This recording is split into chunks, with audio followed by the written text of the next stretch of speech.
so many women have hormonal imbalances, thyroid issues, just chronic stress because our bodies aren't meant to work at the pace of a man's. Every month, we're meant to have, kind of these 1 to 2 weeks where we're more at rest because our body is releasing, what we didn't impregnate that month, right? And so our body needs that time to do that. And so that was a big transition I had to make in my burnout journey, was just learning my cycles and learning how to work with my cycle in that process. And two, that's why I loved Aura Ring, because I was able to see that the week leading up to before I have my period, my body's in a lot of stress. And I used to just kind of gaslight myself of, come on, Lindsay, just push harder. Come on, come on, come on. And now when I see the data is like, the data doesn't lie. My body needs more rest during that time. And as frustrating as it can be sometimes that I want to work at the same pace that I did, just a week earlier, I just cannot do it. And so it's so important that we start to understand our bodies. And what I found with myself and a lot of clients in that is when you start to understand your own body, especially your cycle, you start to embrace that feminine energy more because you're forced to. Because you realize what your body actually needs and wants and desires. And it's very intuitive in that process. And this feminine energy starts to blossom. Welcome to the Uplift Her Leadership Series, a segment on the Self-Care Goddess podcast, a special space where holistic self-care meets high performance and the feminine leads with grace, power, and purpose. This podcast is your pause in a productivity-driven world, a space to reset, regulate, and reconnect with feminine wisdom and visionary leadership. I'm your host, Rita Savoya, holistic nutritionist, trauma-informed breathwork coach, and founder of Breathwork Barista. Each week, you'll hear soul-expanding stories and thought-provoking conversations with women leaders, founders, and change makers who are redefining success and what it means to lead with heart. These are the conversations we need to create the future we desire, rooted in self-care, integrity, and soul-aligned leadership. Breathe in your power. Breathe out the overwhelm. And let's begin. Hello, hello, and welcome to another episode of the Self-Care Goddess podcast with today's special leadership segment, Uplift Her. But before we start, as you know, on this podcast, we're going to walk the talk, and we are going to take a few minutes out of our busy schedule to just tune out whatever is going on around you and just tune in with yourself. How do we do that? Perhaps lowering your gaze, and if you feel comfortable, even closing your eyes for just a couple of moments and just following the breaths flowing in and out of your body. Perhaps inhaling through the nose, and then let's sigh it out through the mouth. Making these breaths a little deeper than your usual normal breaths. And just noticing the slightly cooler air entering your body. And then the slightly warmer air leaving your body.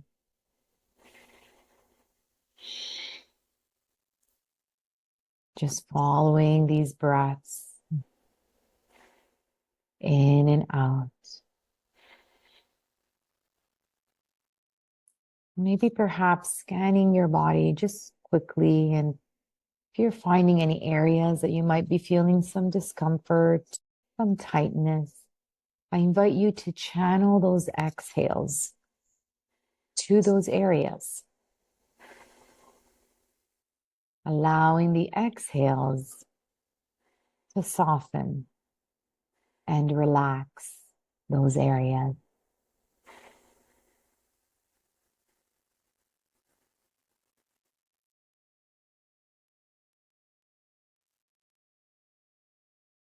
Beautiful. And now I invite you to channel these deeper inhales and exhales into the area of the heart. So breathe in and out of your heart area. Where attention goes, energy flows. So let's energize this beautiful organ that's keeping you alive.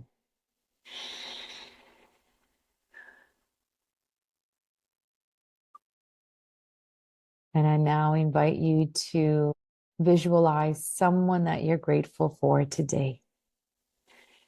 Living our past. Visualize this person as if they were right here in front of you. Acknowledge them with a smile and radiate all the love, the gratitude, and the appreciation from your heart to their heart.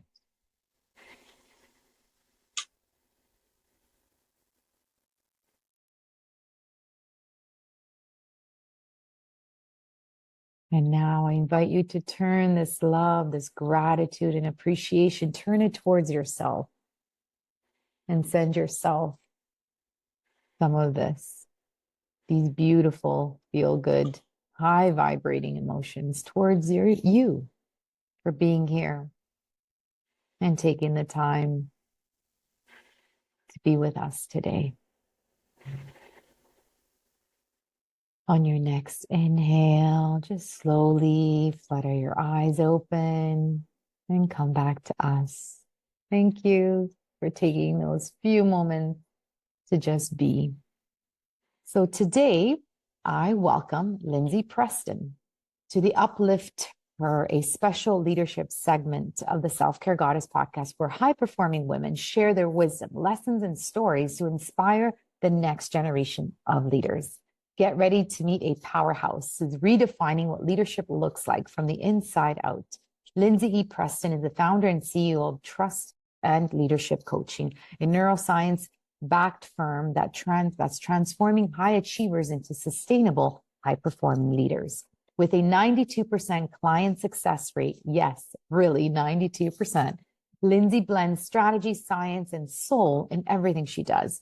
She's trauma-informed, DEI-trained executive coach, certified in IEQ9, Clifton Strengths, and Colby.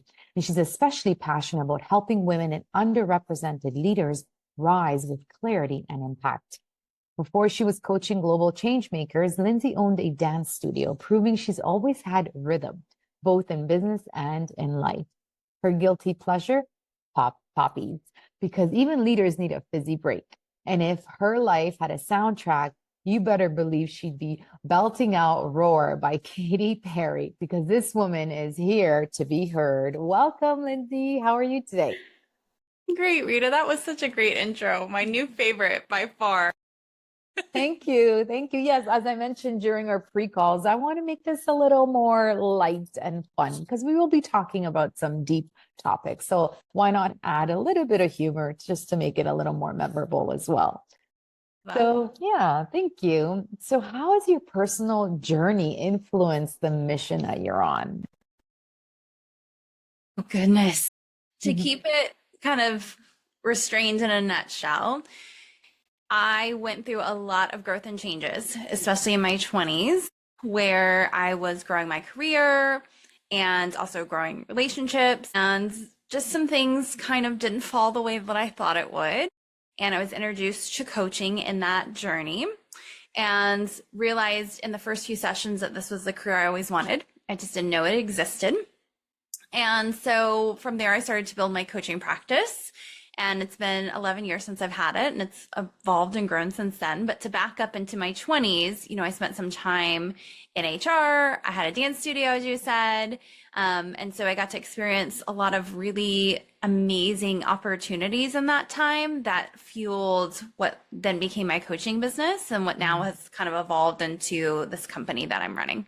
Isn't that amazing? Like all these little stepping stones on the journey that you probably back then had no idea that you were building, but they're all sort of so important in how the experience that you bring into the role that you have today. I love that. I love those stories. I'm just curious, what made you shift? So were you in HR before the dance studio or the vice versa? Yeah, so it was kind of simultaneous at the same time. I taught dance in college as like my side job, and then went into HR. And when you enter your career, it can be a little slow at times, and I found myself getting bored. And so I just happened to find a post. They were looking for an after-school dance teacher, and so I'd leave work and then I would go and teach dance. And then within a few weeks, they were like, "Wow, this girl really knows business, and they were looking to kind of change out their leadership, and they had offered me a job. Oh, so Yeah. cool. And then what was sort of that pivotal moment from the HR dance studio world to the coaching? Yeah, so I had my daughter in that mix, and I knew when I became a mom that I didn't want to teach dance because it's just long nights and Mm, weekends. mm, And so I opted to stay at home with her and really focus on her for a bit. And so, yeah, kind of left both of those behind. And then mm, when she started to get a little bit older, I was like, okay, what do I want to kind of start to curate, as I still wanted to stay home with her? And coaching was the best fit for that, mhm, for the schedule and for my talents and gifts and all of that. So, mhm. I like that. Yes, for yeah. sure. You made it work. Yes. Yeah. So, what was a pivotal moment, Lindsay, in your career when you faced a challenging or a real major challenge, and how did you overcome it? Yeah, so it actually happened in my coaching business around 2021. So at this point, I'd had the business for like 7 or 8 years. And, at first it started as like, okay, I just have this side thing as I'm a stay-at-home mom, and started to build it. But by 2021, it was rocking and rolling. And I was at the level that I wanted to be at.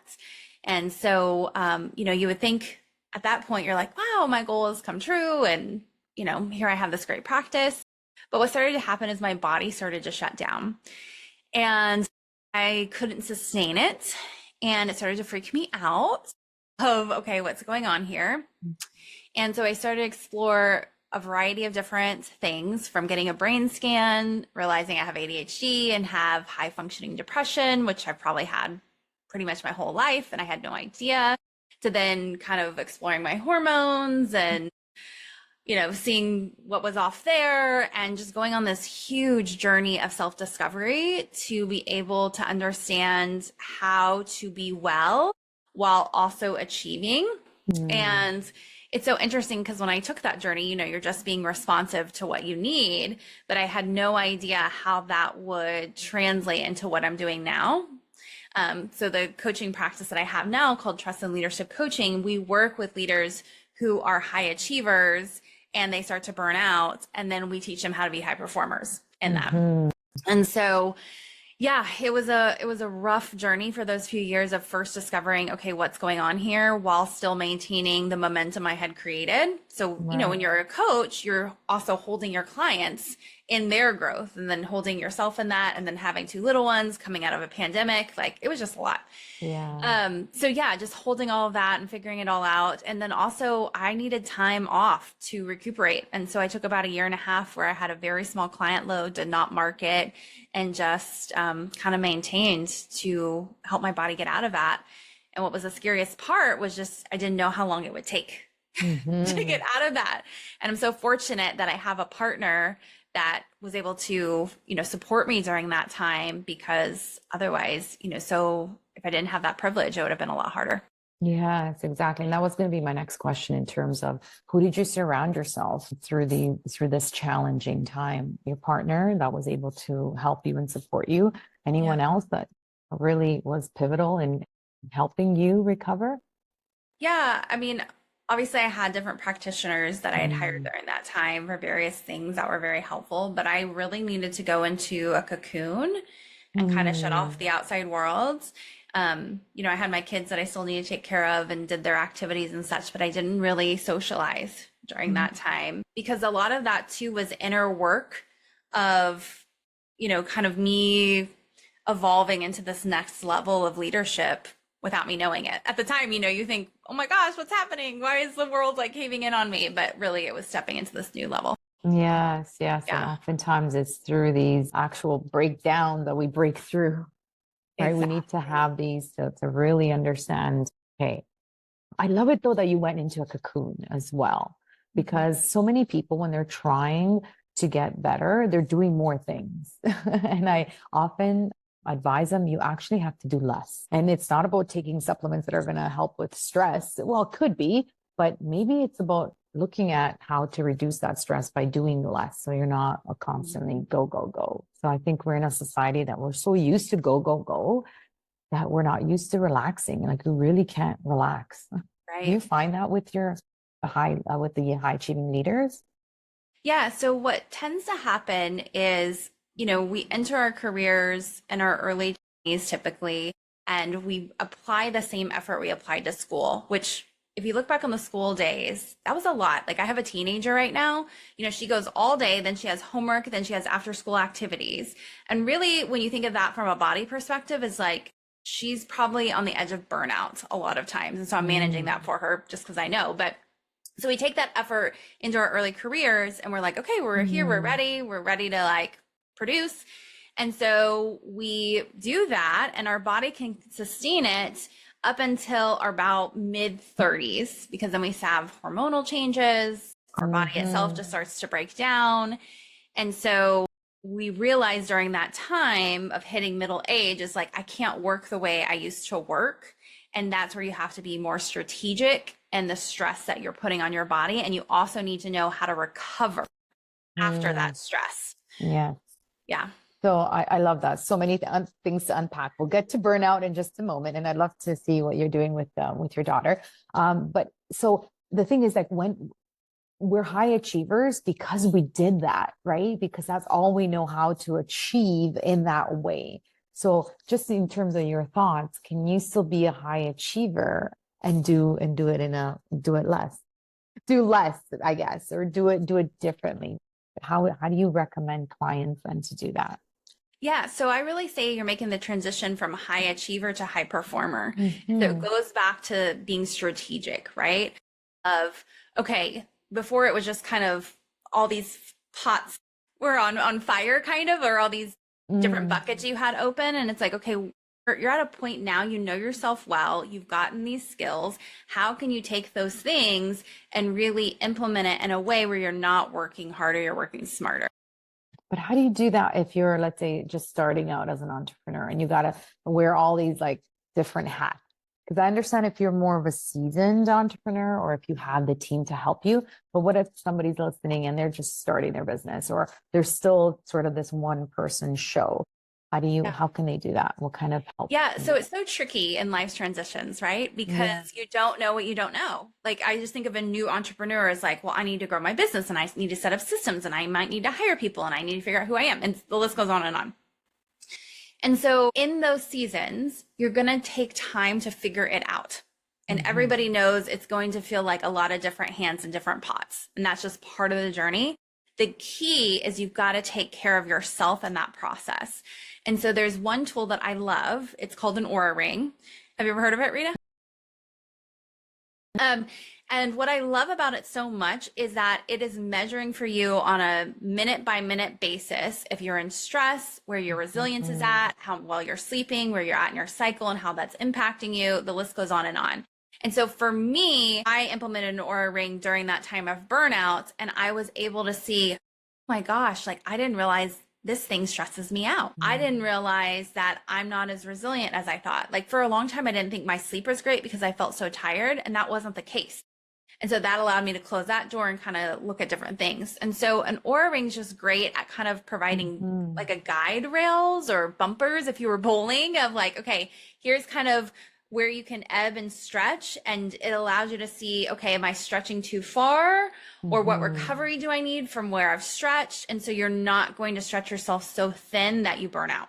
Yeah, so using these wearables to help with real time data to help you make those decisions, right? In Yeah. terms of what to engage in and what not to. Yeah, it's so amazing because it's so easy when you're in the flow and you're just loving it. And sometimes I'm, working on the weekends and people are like, you're working on the weekends. I'm like, it doesn't feel like work. So it's even for me that I teach this stuff, it's hard to balance it, but I love it. You're talking about you're preaching to the choir because I'm all about self-care and taking care of you first so that you can really um, show up at your optimal best. So Yeah. in terms of burnout, let's go back to burnout. Is that what you were feeling when you were going through your health struggle as well? What are Oh, some of the warning absolutely. signs that And you it's can? and it's so tricky, Rita, because going back to your point of as entrepreneurs, we love the work we do. Like at that time, I was so happy with the work I was creating. My clients were really happy. I was expanding the business. the people I was working with in regards to my team were great. And so I was so confused because I had heard at that point, burnout's like doing stuff you don't enjoy. And so I really had to make that shift of, okay, that's not the case, Lindsay. The case is that you've just pushed your body too hard for too long. And so, it was kind of this aha moment of like, okay, I can't sustain at this level. What am I going to do now? Yeah. So you felt it. Yeah. And you had that warning call. So then you shifted your workload. What are sort of things that you did? You just took that sabbatical as well? Yeah. So I just had a very small client load of clients that I had for a while. And I was able to support them very well during that time. And then I was supporting my kids because it's so interesting as a parent, when you go through something, your kids feel that. And of course, too, you open your own perspective. And so then, I saw my children was like, oh my gosh, my daughter has ADHD. We've got to get her treated for that. Oh my gosh, my son, here are the signs here. And so it was this huge like healing journey for the three of us, my husband, I included in as much as he'd let me, for all of us to become, well. And so I have Lindsay's 6 pillars of self-care that I created that are foundational. So forget biohacking if you don't have these right. And I think the Aura ring is such a beautiful wearable that can actually you can test or measure a lot of these 6 pillars. So the first one is mindset, then it's breath work, of course, sleep, connection with yourself but others as well, nutrition, and then movement. Did you tackle any of these, or even if you didn't, what was sort of the first things that you prioritized? Was it sleep, or was it nutrition? What was it, or more? I would say, even though sleep wasn't necessarily a problem area for me, once I started to slow down, I just realized how tired my body was. And so every day for a while, I was taking a nap, because a lot of it too was because I was reprogramming so much in my brain and body. It's like, I needed again to go in that cocoon and kind of reemerge in that. Yeah, I love that. Do you know how many ladies have actually said that they nap in the afternoons on this show? Yeah. And I was like, great. I think I should start doing that. Squeeze that in, that 20 minutes yoga nidra. It's not even, you're not fully napping, but yeah. And it's even those, the European countries, they have the siestas in the afternoon, or they take a break from like 2 to like 7. And it's just like, maybe they have it right. Not us, that we go through the whole day, sometimes struggling with energy. So how are you feeling now? What are some of the things that you're doing now to help with your energy and vitality? Yeah. So movement's a big one for me now. At that time, it was hard for me to even move, to be honest. Right. So now I'm very avid into Pure Barre, which is a barre class that I've done off and on for years. I was, as a former dancer, that's kind of my jam. Yeah. And so I have a minimal amount of classes that I do each month there and really prioritize that. And I would say next on our agenda is we've moved into some nutrition, but the next few months is really going to be prioritizing nutrition. The big thing with nutrition, I don't know if you relate to this, Rita, you hear this a lot, is just the prep time that it takes and the planning and then the doing. And so I've used a food service for a while, and they're just not the healthiest meals, but it's convenient. And so just really making that shift of the habits that need to be created to see ourselves better. It's so true. It is. I don't know why it's so difficult to stay healthy. It's so easy. Why can it be the other way around? Right? Exactly. It's so easy not to be healthy. But yeah, meal prepping is huge. I recommend this to my clients as well. And yes, if you can get even these services, I don't know if they have them in where you are, but we actually get these boxes. It's all organic stuff, and it's sort of the raw materials, and then they give you a recipe. So you don't have to think. You literally just chop it up. Yeah, exactly. So it's just all done for you, the recipe, the ingredients, and then you just kind of have to make it. That's if you like cooking, right? And if you enjoy it. But if we don't, then you also have these other services like you mentioned. But yes, for me and my clients as well, I say just dedicate a day to just, chop your vegetables up, or even just wash them so that, they're washed and they're chopped, and then it's just an easy kind of put things together. And if that day is Sunday, Sunday night, That's great. Or Monday, just picking a day that you're not. I'm actually working with a client where we're sort of looking at her schedule and seeing, okay, Mondays seem to be better because Sundays she's still out with the family and just socializing, which is great. We need that connection as well. And then, so we do the meal prepping on the Monday. And meal prepping really, it's for realistically 2-3 days. It's not for an entire week anyway. So actually choose a day where you're eating out or you're ordering in or you're taking out. So you kind of relieve that pressure from everybody. So there is that day of the week that she's doing that, and it's better. And then there's one that they actually cook as a family, whether they're making pizza or like doing something like fajitas or something that they can together, all the members of the family help. But it's that kind of, it is a lot of work. It's a lot more work than we probably want to, but it's so rewarding, right? And at the end of the day, I think also give yourself some grace that if one day, like it's okay not to like be super healthy either, right? And just kind of maybe order out or go to a restaurant. So that's kind of what I would recommend. But yes, meal prepping, joys of meal prepping. Yeah. So how do I've asked this question on the show, and I've gotten some interesting responses, but it's a work-life balance question. And I know that you sort of changed or pivoted your career in order to have more balance, but is it even a question of balance, Lindsay? I don't know how you work with your clients on this. Or is it more integration? Is it more harmonizing sort of this work life? Is it prioritizing? Like, what are your thoughts on that? And then how are you doing it right now? Yeah. So I just think of from client perspective, I always go with like the end in mind. Okay, tell me your ideal. Mm. I ask that question all the time. If I was your fairy godmother, you could have your ideal world. What would that be? And then working backwards from that. Okay, maybe there's a boundary you set at work because you want to do XYZ on Wednesdays or whatever. But I think about it in my own life, and it's a similar process of kind of, I've got the image in mind of my ideal, and I'm always working that. And because we're fed with so many decisions daily that I really keep that in mind. Like, for example, I tend to quit working every day about 3 o'clock or 4 o'clock or when my kids get out. And that's been a hard boundary for me. And there are times that I evolve and it just doesn't happen.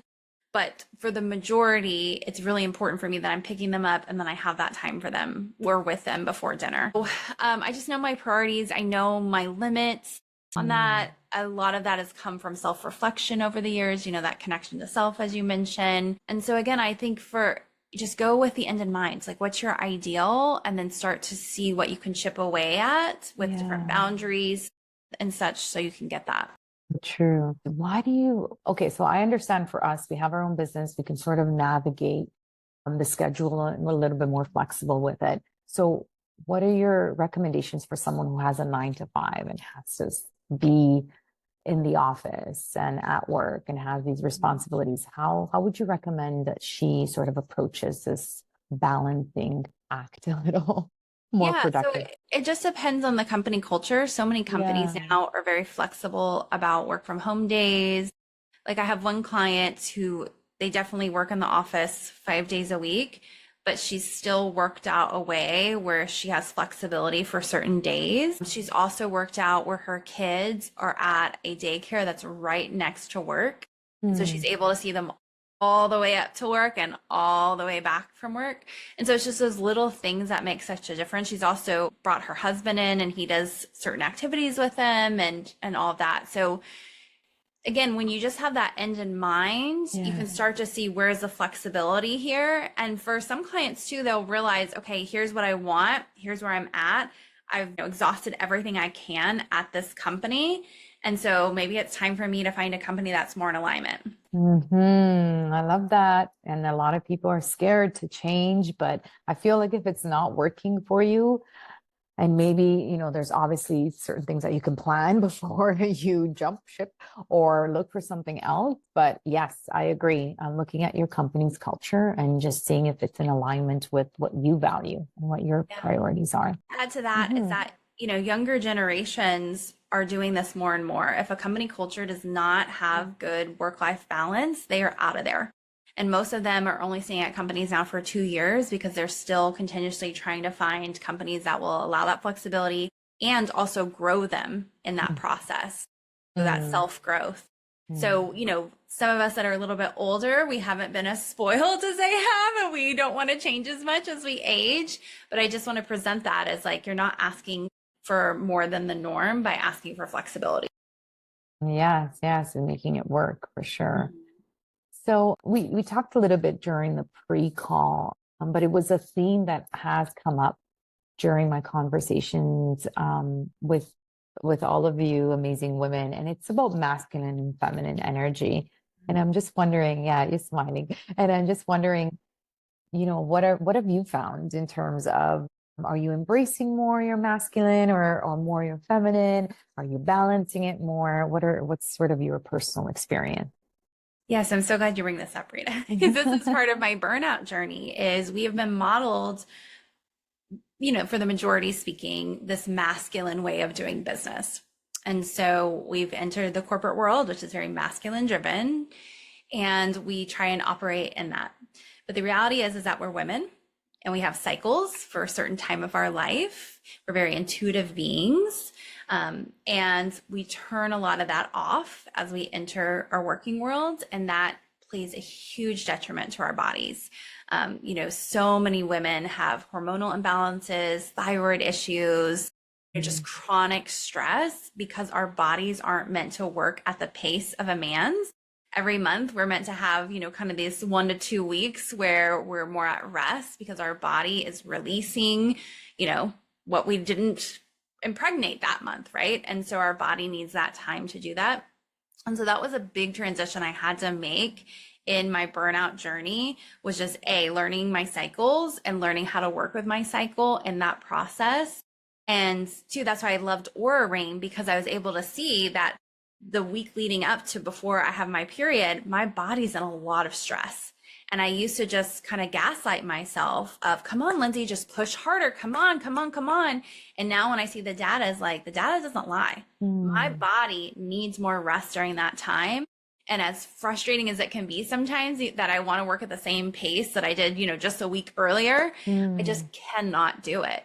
And so it's so important that we start to understand our bodies. And what I found with myself and a lot of clients in that is when you start to understand your own body, especially your cycle, you start to embrace that feminine energy more because you're forced to, because you realize what your body actually needs and wants and desires. And it's very intuitive in that process, and this feminine energy starts to blossom.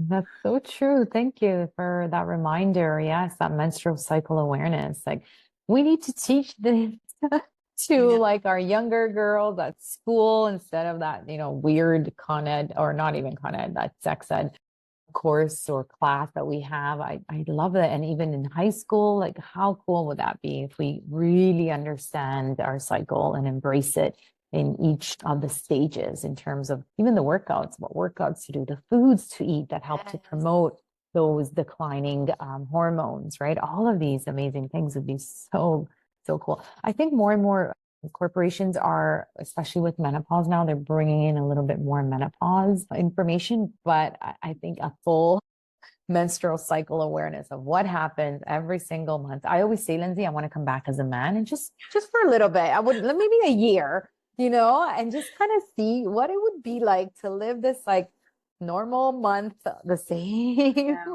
hormonal like path. It's crazy. Like, it's so true how much we get done, considering that we have such a shift in our energy levels and hormones and our moods and all of that. So kudos to us. Yeah. And so, do you see this changing? Do you see like maybe more women-led organizations bringing this in? Have you seen that with your leaders? Yeah. I mean, it goes to your point of menopause and then perimenopause, which is a new term to so many of us. It's still, when you write it on Word doc, it still gives you the red squiggly line. I'm like, come on. Wild. I didn't know that. Yeah. Yeah. So I have so much hope for what's to come. And I have a lot of hope too for, these generations that just embrace who they are naturally and they don't hold back. And I know some of the older generations are annoyed with it, but my theory is because it's like they have a freedom that you haven't yet tapped into. And so I'm so hopeful by the time, Rita, you and I are like elderly people, we're looking at the world and these women are feeling empowered for being women.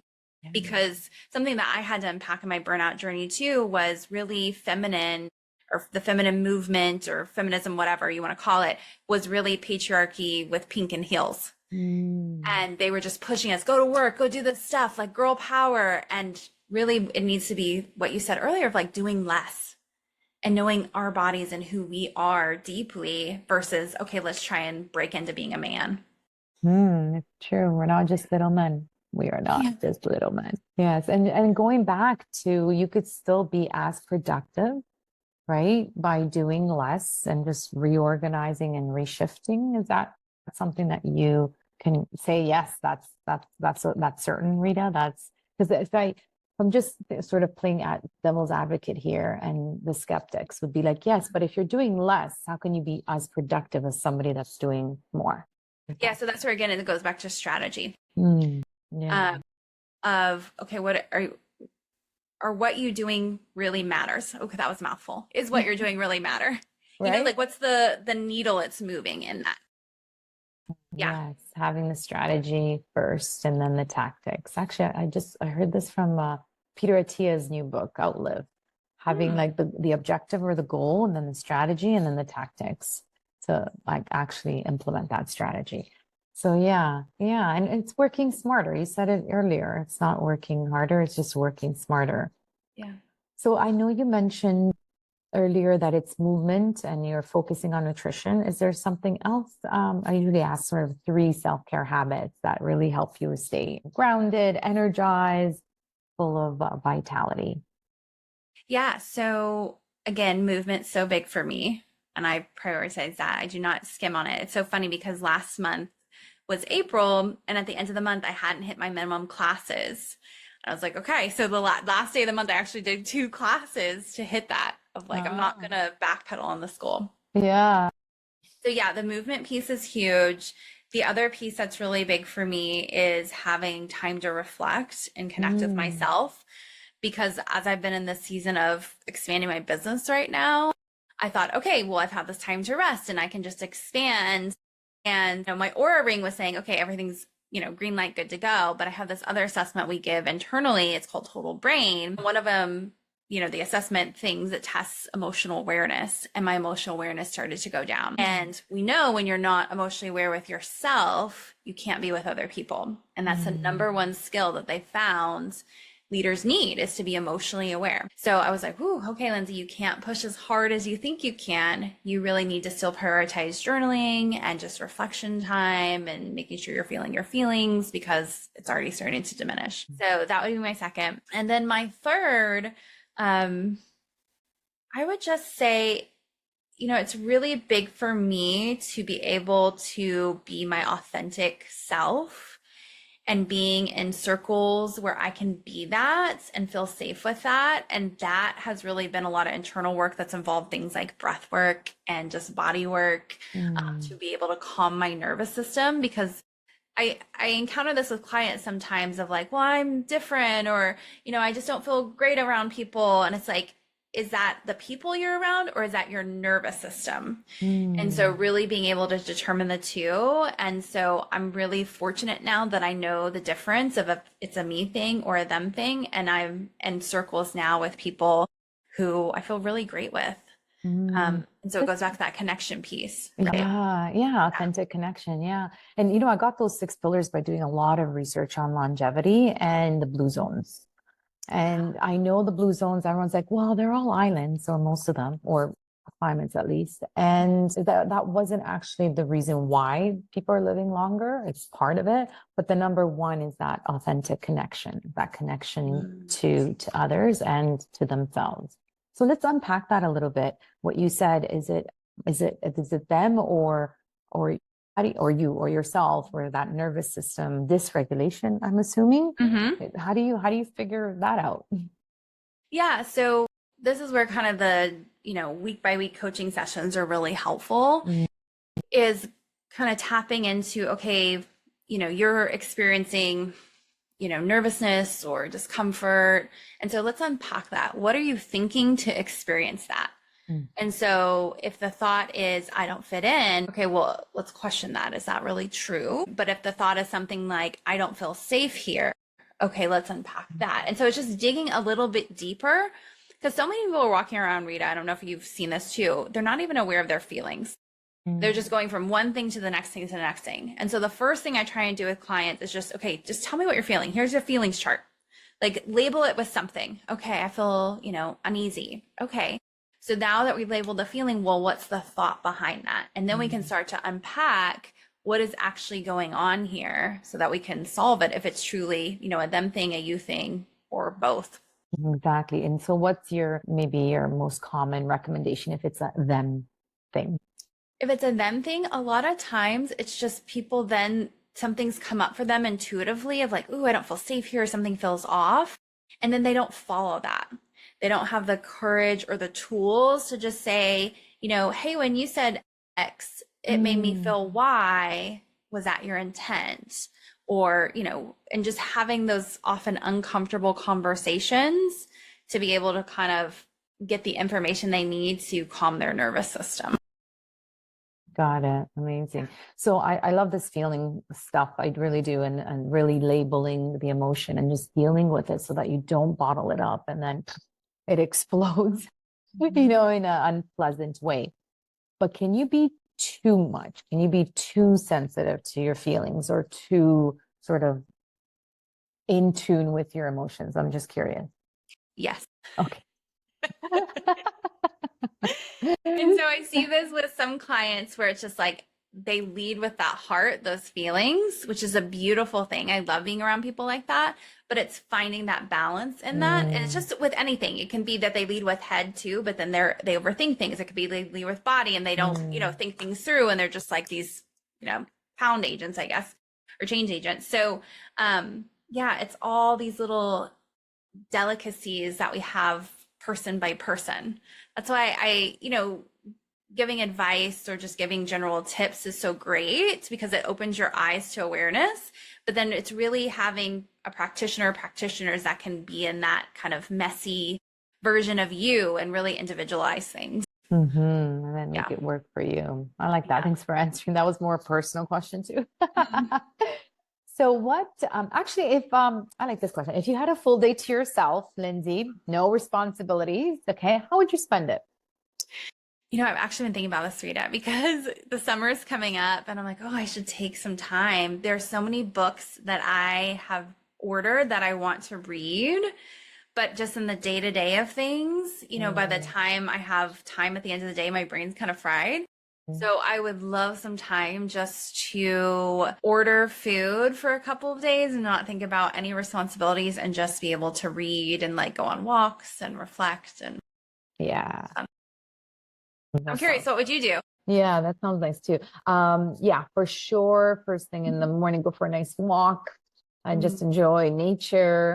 And come back, have a beautiful cup of coffee. I love hammocks, Lindsay. I can't wait to put one outside. I was in one a lot in Mexico, and that's when I do my reading. And it's like, oh, it's so beautiful. And hopefully it's a nice sunny day and have a delicious lunch, and then maybe do some working out, like, I don't know, maybe some strength training or something like that. And then go out for lunch or a late lunch, I guess, with friends, and then come back for dinner. Yeah, lots of food for sure, but definitely time to just breathe and be on my hammock. I just love it. Yeah. So what is one rule you've joyfully broken on your way to where you are now? I really like this question. One rule I've joyfully broken. I think if I'm just thinking about societal rules, is I have really accepted that I can't work at the pace that society has told me I need to work at. And that goes back to your cycle, right? And I must admit, nearly every month I still have to have the conversation with myself of like, come on, Lindsay. And it's like, I just can't. Yeah. And so I'm continuously reteaching that rule to myself, because it is so annoying. And I can even see it on my Aura ring when my cycle changes. I can feel it that day of just like this build up, excitement, expansion, and then it changes. And you start to contract. And so I just have to be continuously gracious with myself as I break that rule that I just can't work the way that society has told me that I need to work to be quote unquote successful. Yeah. Yeah. Yeah, totally agree. I love that. And sorry, I didn't actually ask you the question about your daughter. How are you helping her with burnout? What are you teaching her about the menstrual cycle? And I wish I knew this information at her age. Yeah. So actually, when I was learning about it, she was just coming into that phase in her life. And I would just share some things with her. And one of the things she said was something like, Mom, you need to run for president. Like blew her mind, right? The information, and I chuckled. Yeah. I was like, man, wouldn't it be great, right? Yeah. A president that did something like that. Yeah, exactly. Yeah, but in regards to her, we've utilized chiropractic a lot. Oh. And so our chiropractor has scans to be able to see where she's at in burnout and stuff. I've also given her a brain scan so we can actually see what's going on versus me just, kind of blowing things off as like teenage angst or being lazy. Like there are some legitimate things that she's had to work on and improve. And so we have that measurement in place. So what is a piece of advice that you'd give high-performing women about how to cultivate resilience, especially during these uncertain and almost chaotic times, challenging times, let's put it that way? Yeah, I think the big thing for me is I've had to develop really strong boundaries about what I'm consuming. So I especially see this with clients a lot in this day and age of they'll see something on social or the news and then they will spiral, right? And I get it. We want to be informed. We want to know what's going on. But I'm just very particular now, again, of how much I'm consuming of that. And I'm very particular too of after I consume it, of it's very short. And then I analyze my thoughts with it. And I make sure that if I'm having any catastrophizing thoughts, that I nip those in the bud really quick. And I shift to just empowering thoughts of, this is just a season. Lindsay, the work that you're doing is changing the world and making it a better place. Just focus on what you can. What you can is enough, because otherwise it just feels way too big and it can feel really dark. I so agree. And when I first started doing this, because I don't watch the news, and people are like, what do you mean you don't watch the news? Did you hear this on the news? Did you see this? And I'm just like, nope. And I had FOMO. I don't know if you did at the beginning. I was fear of missing out, right?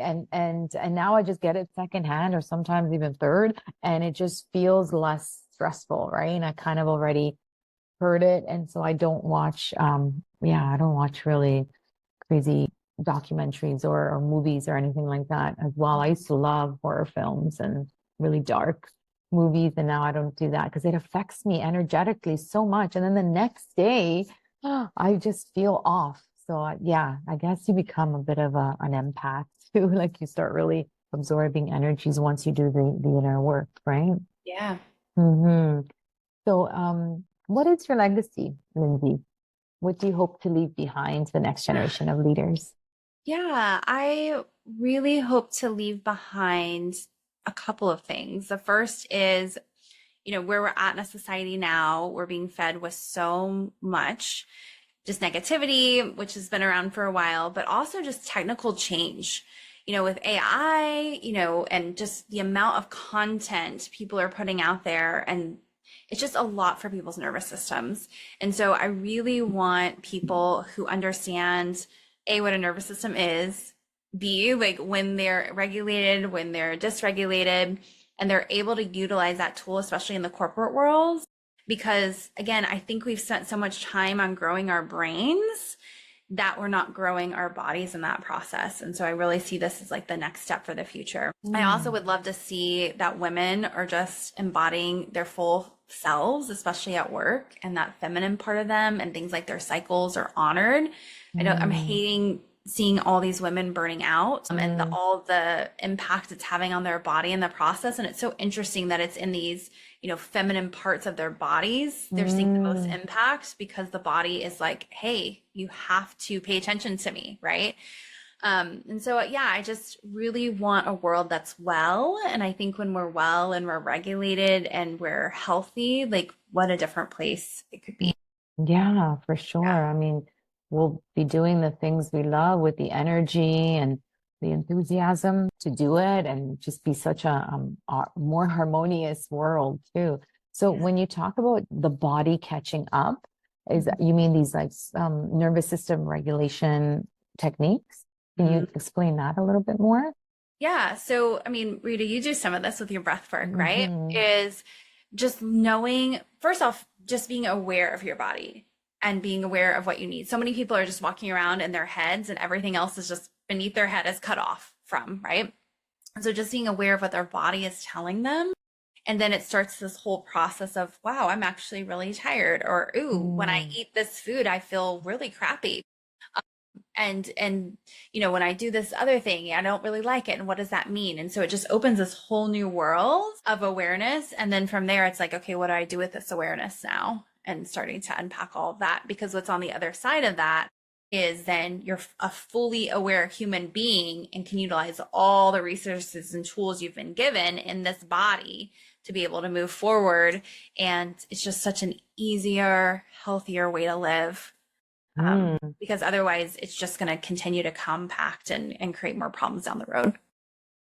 When Yeah. do you think, in your opinion, because I'm assuming that when our grandparents were feeling like, I don't know, not well, they would stop eating that food, or stiff, they would, I don't know, they would do something. I just feel like they were a lot more intelligent than we were. When do you think we became disconnected to our bodies? I'm just curious what your opinion would be. Is it like Yeah. when technology came in? And I don't know, like what I made think us? technology is a huge piece of that. I think the food we're eating is a huge piece of that. I think, in going back to the technology piece, the amount of things that we're consuming every day, it's just so much that it just makes you disconnected. And two, going back to like the news piece, we're not meant to know about everything going on in the world. Thank you. Yes, We're that's only so true.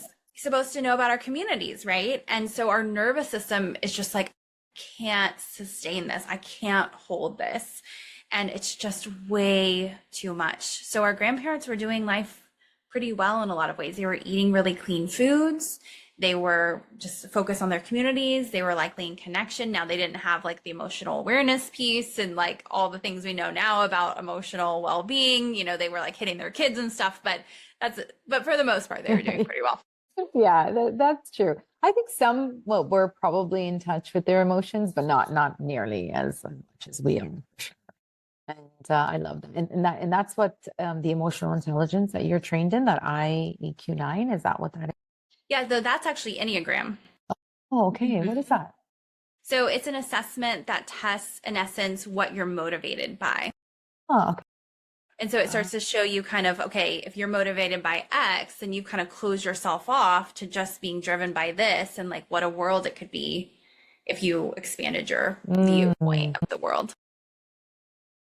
So yes, I hope that we go back to that. And do you think we can go back to where, I'm just going back to that other question with our grandparents, or do we deliberately have to set that life up in order for us to be less stimulated, I guess? Yeah.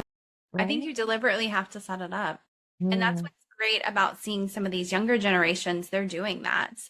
To it, the other piece of this is, I think it's called consumerism, of just like taking in all this, clothing and products. And people are just really getting simple of, I'm just going to have a tiny house, or I'm going to travel Mhm. and kind of live this simple life. The minimalist. Yeah. Yes. Yeah, isn't that interesting? Going back to that, there was a bit of a trend and then it kind of died down, and I feel like now it's picking up again. So your thoughts are that the younger generations have already sort of hopped on this sort of trend. No, it's not even a trend, on this deliberate lifestyle setup. Yeah. They're much better at it than I guess baby boomers, Gen X, and maybe even people the generation after that. And I'm wondering if it's something that the parents did. Yeah. I Fear. mean, we could go into a whole conversation about that, Rita. Yeah. Yeah. Some of it hasn't been necessarily great. A lot of Gen Xers, have kind of been burned. And so it's like, hey, I don't want you to get burned by work. And so then Gen Z will come in and kind of set too rigid of boundaries and not put themselves enough in at work for that. But then the other piece is, Gen Z has seen even millennials of like, wow, they spent all this money on college and now they didn't really get the payout for that. Well, I'm not gonna, bust my tush and not get the payout. I'm gonna have a great life. And so they're opting for that more. It's quite interesting where we are at now. And it's nice to be in this world that we're in too, to see the transitioning of people and their careers and how that's going to pan out. So I'm very excited to actually see how things will turn out. So Lindsay, if you could have lunch with any woman, past or present, who would it be and why? The person that always comes to mind is Lucille Ball. Cool. Yeah. So when I was a little girl, I Love Lucy. I would watch it obsessively. And, at that time, it's not like we had streaming services. And so it was like I had to wait till it came on. And I've always just really admired her. I did a project on her at one point in school, and I just continue to follow her. And when I learn even more about her, of like how she was the first woman to own a studio and just that time, it's like, wow, she really did something different. And there was a season in her life where she was a lot in her authentic self to do that. And just the courage it took to do that, it's pretty remarkable. She was so funny. It's one of my mom's favorite shows too. And it's timeless, right? Like we put it on for like 3 generations. My nieces watch it and they find her funny too. So it's very special for sure. So what's a book? I know we talked about reading books and maybe not having enough time to read all the ones we want, but what's a book, a quote, or a mantra that has profoundly impacted your life, would you say? I think for me, the first thing that comes to mind is the mantra, and I continuously repeat to myself, I'm doing more than enough to make the impact I want to make. And that's really helped me get out of this overachieving or overdoing, because so many of us are so heart-centered and we want to make an impact, and that's the ultimate drive. And then we burn ourselves out in the process and it does nobody any good. And so I have to just keep reminding myself, even on the days, when I need rest, that I'm doing more than enough. Yes, I know. And that tomorrow is another day, and then tomorrow maybe you can give a little more. And just that self-compassion, right? Just practicing that self-compassion.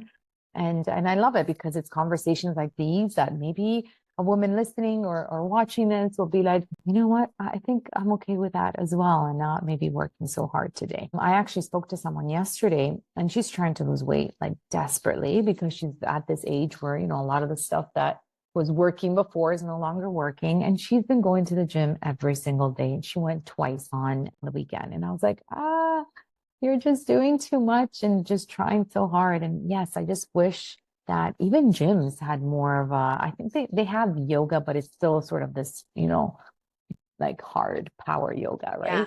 I just wish even gyms would embrace more of that parasympathetic nervous system activation.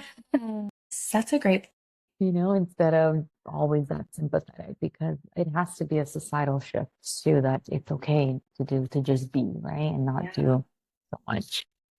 So what is a piece of advice you would give your younger self? And you can choose which younger self.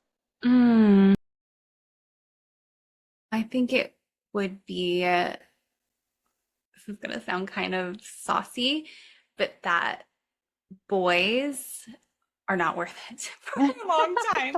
I tell my daughter this. Just like there's just a certain time that they're just not worth the time or the energy, and the amount of time and energy I spent on boys is just ridiculous. I so agree. I tell my nieces, so I have a 20-year-old and a 21. Well, one's gonna be 22.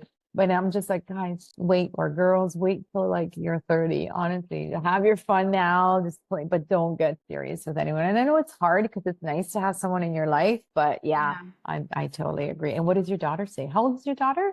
She's 14. She'll be 15 in October. Yeah. So what is she saying? She's saying she'll be like, yeah, you're right, mom. And it's interesting too, because like some of her friends have had boyfriends, if you want to call it that, and they're way beneath the level of where the girl is at, and the girl will realize this within a couple weeks or months.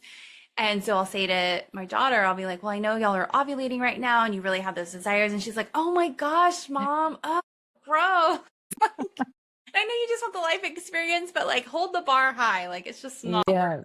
Yes, I so agree. Oh, I so agree. I wish somebody told me that. So I was very lucky because I was into sports a lot. So I kind of that took away from, doing all the girly kind of boys kind of thing until later on. So that's kind of where I was like, okay, good. Like maybe putting them into sports can kind of delay that. Yeah, for sure. It's a good strategy. Yeah. So what does success mean to you at this stage of your life and career, Lindsay? Yeah. So for a while, it meant I had this mantra, it was like peaceful success. I want peaceful success. And I feel like I've created that because it does have this work-life blend. And when I'm going throughout my life now, everything's very peaceful. And if it's something isn't, because that's just how life is sometimes, then I take the time to recover from that. And so where my eye is at next is the ability to give back even more, especially financially. And so when I'm thinking about, expanding my business, obviously there's fun things in that of like, oh, I would love to take this trip, right? But I just think a lot about, okay, where am I going to donate money to? And how am I going to impact in a different way? Because my time and my energy is solely focused on my business and continuing to grow my kids and myself and, my relationships. But I know there's a power in money to have other people be able to grow and cultivate that. Very beautiful. Yeah, thank you. And is there something that you feel like you're still longing for, given everything that you've done in your career, how far you've come so far, and obviously your plans too? Is there something that maybe some area in your life that you're still longing something for? Yeah, I think, where I'm at in my career now is I feel like everything's kind of come together in these different pieces of who I am. And so it feels really exciting to feel like, okay, I've like come back to me with all these versions of me. And so I'm just really longing for really maximizing that. Like, I feel like I've dialed in on who I am, my expertise, and now maximizing that in the world and just really making sure that people understand, how to do life and leadership and work differently. And bringing on this body piece and giving them, measurement tools so they actually know what they need to work on. Yeah, that's so amazing. I love that. Now we just need to spread this to everybody and into the world. Yeah. So cool.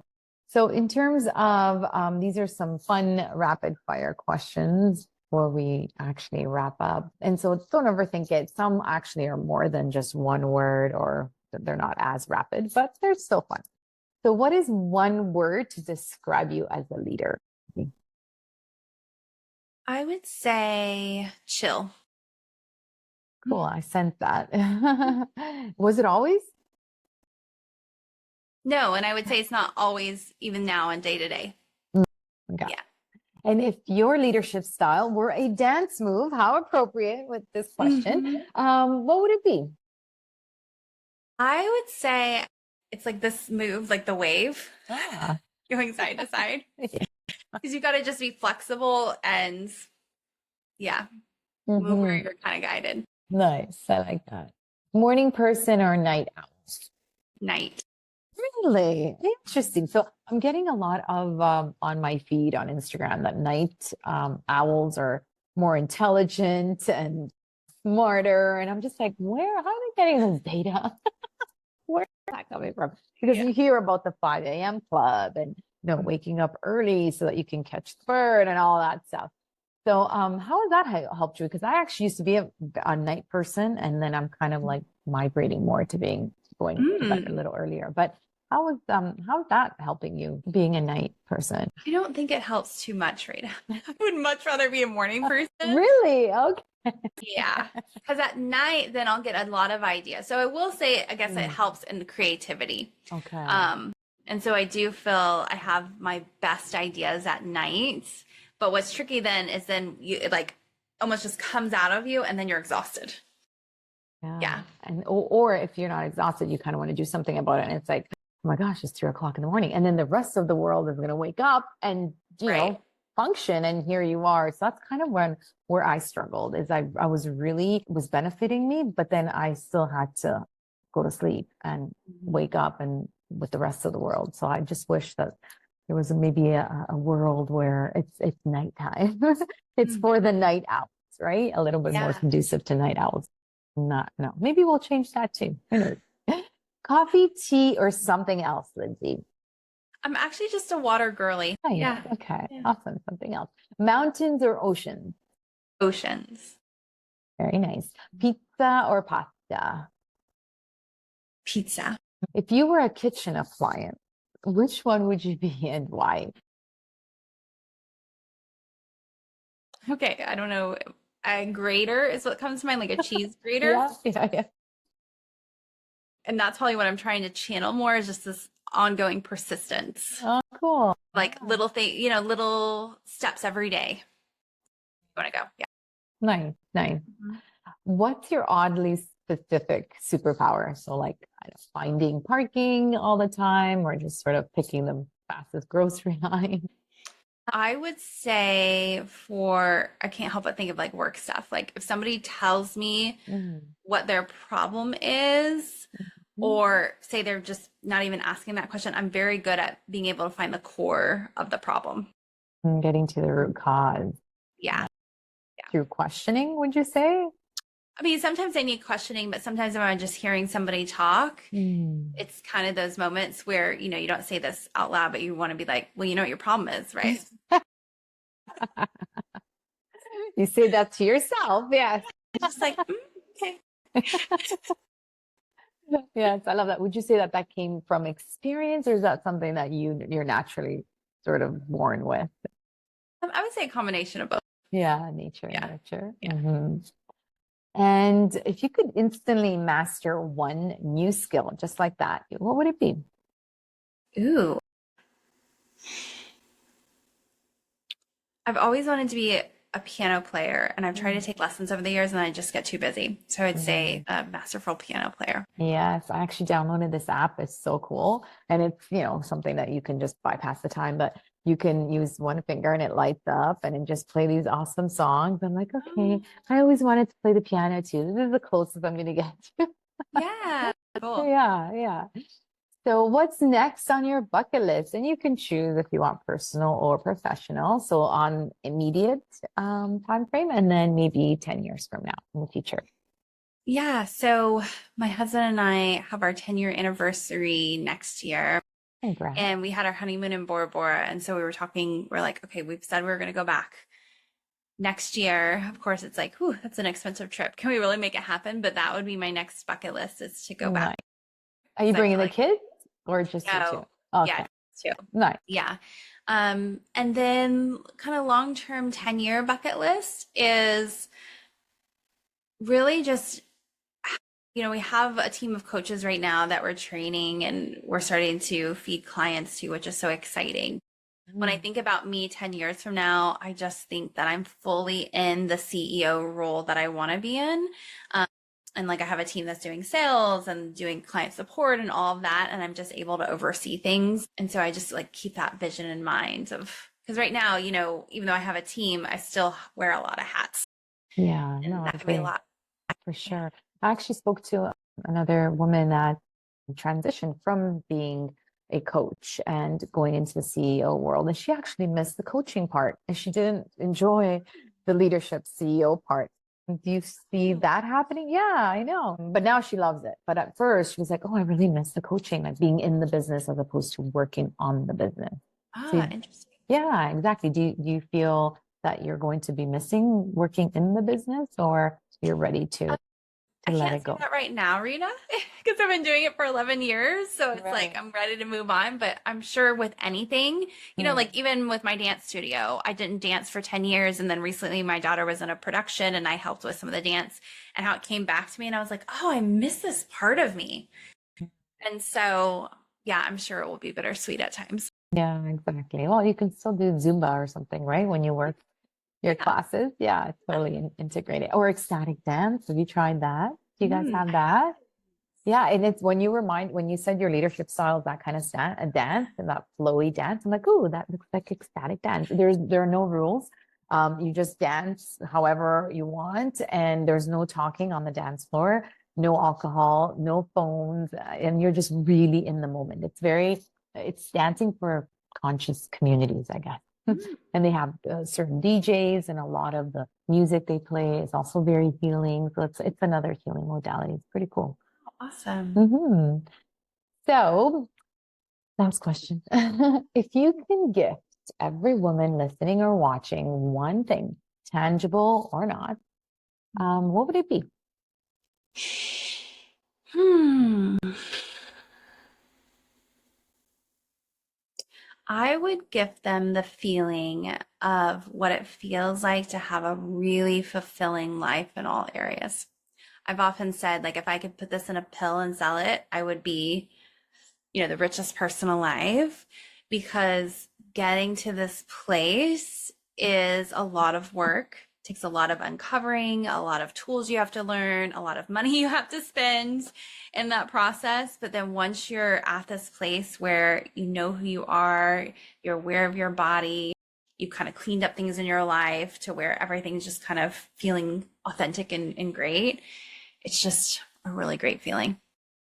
That's so beautiful. It's so true. It really is. And you're definitely on the way to doing that and helping people realize this. So thank you so much. Oh my gosh, for just reminding us how to keep going, keep rising, keep inspiring, keep roaring in your favorite theme song.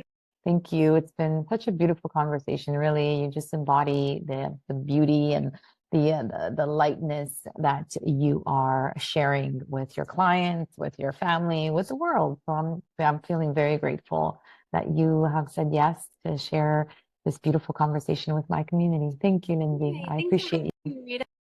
you. Take care. Have a good day. Bye. Bye. Thank you for joining us on Uplift Her Leadership Series, a special segment of the Self-Care Goddess podcast. If this conversation lit something up in you, please share it with a fellow change maker, and let's keep building a new model of leadership together. Follow me on ritasavoya.com and stay connected for more conversations that blend well-being, wisdom, and bold feminine leadership. Until next time, breathe mindfully, live intentionally, thrive gracefully, and remember, self-care is your superpower. Ciao for now.